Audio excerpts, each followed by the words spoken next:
Bonsoir. Bonsoir. Comment analysez-vous cette situation de pandémie de la maladie à coronavirus, mais qui traumatise toute la Terre et personne ne trouve la solution? Tout le monde est étonné devant cette situation. Vous, en tant que chrétien, quelle est votre analyse? Mais déjà, monsieur le journaliste, merci. On se rend compte que c'est la psychose totale, la peur. Mais ce qui m'étonne encore, c'est que nous regardons sur la planète, même les îles, les pays qui sont au fait fond de la mer sont touchés. Donc c'est un truc mondial et qui n'épargne aucune nation.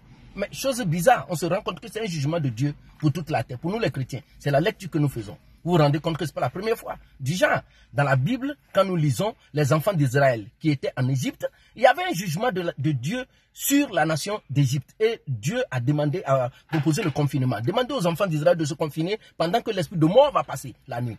Il en est de même dans Nombre 14, quand on voit les enfants de Dieu qui ont murmuré contre Dieu, et Dieu a envoyé le serpent brûlant. Plus tard, Jésus l'a dit dans Jean chapitre 3, que de même que Moïse éleva le serpent dans le désert, il faudrait que le Fils de l'homme soit élevé, afin que quiconque croit en lui ait la vie éternelle. Mais qu'est-ce qu'on remarque? Aujourd'hui, le monde, on se rend compte que le monde ne connaît pas Dieu. Le monde n'a pas de solution pour Dieu. On cite les consignes sanitaires, les consignes barrières, entre autres, lavage régulièrement des mains, entre autres, tousser dans le creux de son bras, ou encore se cacher le nez et tout ça. Mais jamais on a vu dans une chaîne de télévision, on propose la prière. Le monde ne connaît pas Dieu.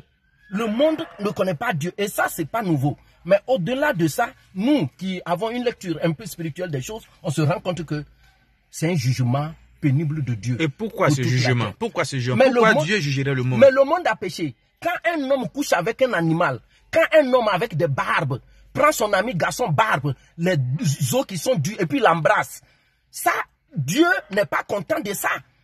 Quand le monde entier encourage comment on appelle, la pédophilie, encourage l'homosexualité et décourage la polygamie, vous voyez, le monde entier, le blanc a réussi à nous dire que la polygamie est mauvaise, mais la pédophilie est bien.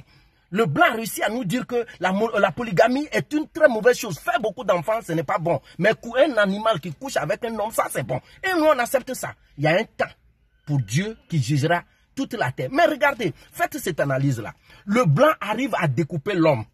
Il regarde dans son ventre. Il soigne l'homme dans tout son ventre. Il ferme et l'homme vit. Le blanc enlève le cœur de l'homme, il dépose à côté. Il finit de soigner le cœur, il replace dans la cage thoracique et l'homme vit.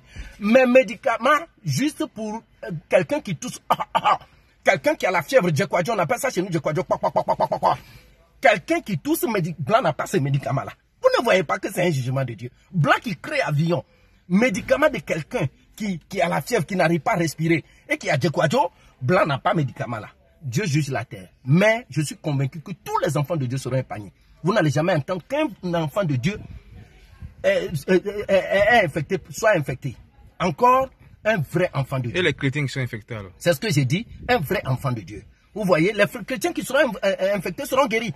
Regardez bien, seront guéris. C'est l'année de même. Ça a été comme ça dans toute la Bible, ça a été comme ça. Même qu'un jugement de Dieu vient, les enfants de Dieu qui sont touchés par ce jugement sont automatiquement sauvés parce qu'ils regardent à la croix. Merci, monsieur Jacques. Merci.